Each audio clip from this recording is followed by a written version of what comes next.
Does the government work for us or do we work for the government? Are our natural rights that are guaranteed by the Constitution really guaranteed? Or are they subject to the whims of politicians and the wishes of bureaucrats? We began this year with a tumultuous debate over the federal government's power to regulate health care.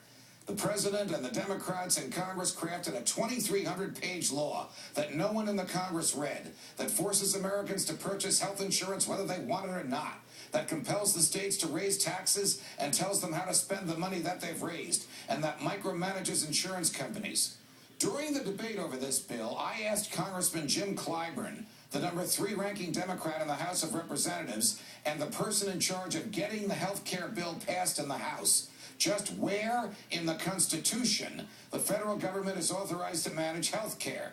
He replied by telling me that most of what Congress does is not authorized by the Constitution. This should come as a surprise to no one. I applaud him for his candor, but I condemn his violation of his oath to uphold the Constitution. The Constitution is the supreme law of the land. It is the rule of law. It was written to establish, define, and restrain the federal government.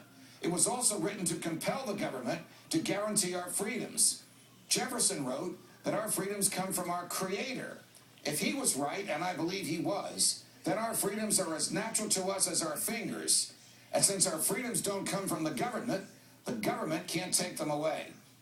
As this year comes to a close, we have witnessed a ray of hope for fidelity to the Constitution. That same massive 2,300-page law that the House passed last Christmas Eve was just declared unconstitutional this week by a federal judge in Virginia. This is just one ruling by one judge, and there are many more to come. But this judge courageously did what judges are supposed to do. When the Congress enacts laws not authorized by the Constitution, it is the duty of the courts to invalidate those laws, no matter how noble may Congress's purpose be. If it is without power to do as it has done, the law is invalid.